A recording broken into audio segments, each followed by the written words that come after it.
سیدنا ابو ذر غفاری رضی اللہ تعالیٰ عنہ کہتے ہیں، امام مسلم اپنی صحیح کے اندر یہ روایت لے کے آئے، اللہ کے نبی صلی اللہ علیہ وسلم نے فرمایا کہ میں جانتا ہوں اس شخص کو، سب سے آخر میں جنت میں داخل کیا جائے گا اور سب سے آخر میں جہنم سے نکالا جائے گا۔ اس کی چھوٹی چھوٹی برائیاں اس کے سامنے پیش کی جائیں کہ تو نے یہ بھی کیا، یہ بھی کیا، یہ بھی کیا۔ وہ اقرار کرے گا ہاں میں نے کیا، اور اندر سے ڈر رہا ہوگا کہ جو بڑے بڑے میں نے گناہ کیے ہیں کہیں وہ پیش نہ کر دیے، کہ اس کتاب نے تو کچھ چھوڑا ہی نہیں۔ ھذا الکتاب لا یغادر صغیرۃ ولا کبیرۃ الا احصاها ووجدوا ما عملوا حاضرا ولا یظلم ربک احدا۔ کہ یہ کتاب کیسی کتاب ہے، نہ اس نے چھوٹی چیز چھوڑی ہے نہ کوئی بڑا عمل چھوڑا، شمار ہے، درج ہے، موجود ہے، محفوظ ہے۔ وَوَجَدُوا مَا عَمِلُوا حَاضِرًا، اپنے اعمال کو انسان اس وقت دیکھے گا، پڑھے گا، پائے گا۔ وَلَا يَظْلِمُ رَبُّكَ أَحَدًا، تیرا رب ظلم کرنے والا نہیں۔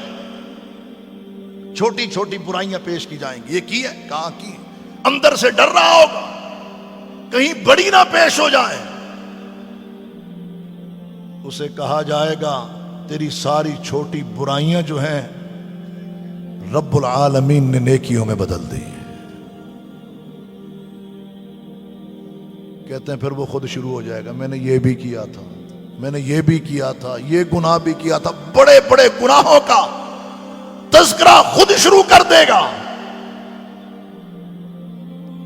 سیدنا ابو ذر کہتے ہیں امام کائنات یہ واقعہ بیان کر رہے تھے، اور جب اس جگہ پہ آئے کہ وہ خود اب بیان کرنا شروع کر دے گا میں نے فلاں فلاں بھی کیا ہے، کہتے ہیں اللہ کے نبی صلی اللہ علیہ وسلم اتنا ہنسے کہ آپ کی ڈانڑیں مبارک بھی نظر آ رہی تھی۔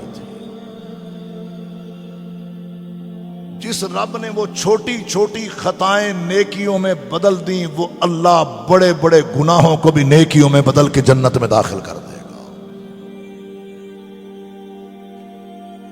لیکن اس کے لیے کیا ہے؟ اس کے لیے توبہ ہے، اس کے لیے ایمان کی مضبوطی، اس کے لیے عمل صالح کا ہونا شرط ہے۔ وہ تو غفور الرحیم ہے، وہ تو مہربان ذات ہے۔ اللہ اکبر و کبیرہ۔ میرے بھائیوں، میرے دوستوں، میرے ساتھیوں، اگر ہم اپنے اندر اخلاص پیدا کر لیں، خلوص پیدا کر لیں، دین سے محبت پیدا کر لیں، جو خطائیں ہوئی اللہ سے معافی مانگ لیں،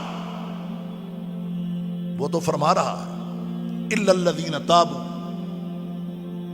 وہ لوگ جنہوں نے توبہ کر لی، واصلحوا، گناہوں سے توبہ کے بعد انہوں نے اپنی اصلاح کر لی۔ نمبر 3، واعتصموا باللہ، اللہ کو مضبوطی سے پکڑ لیا، رب کے ساتھ صحیح معنوں میں دوستی لگا لی۔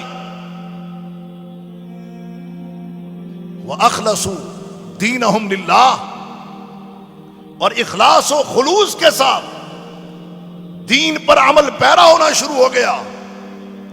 فَأُولَئِكَ مَعَ الْمُؤْمِنِينَ، تو یہ تو وہ ہے جس کا شمار اہل ایمان میں سے ہے۔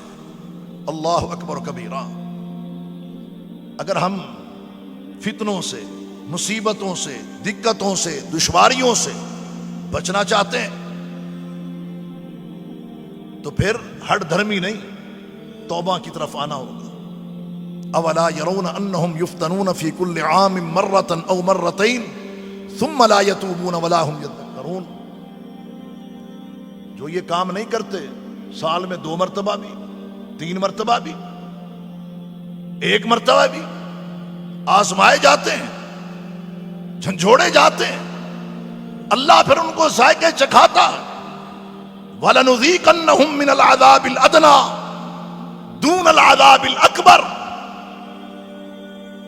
کیوں اللہ عذاب چکھاتا ہے؟ لعلہم یرجعون، بات وہی ہے کہ میرے بندے میرے پاس واپس آ جائیں۔ اللہ اکبر و کبیرہ.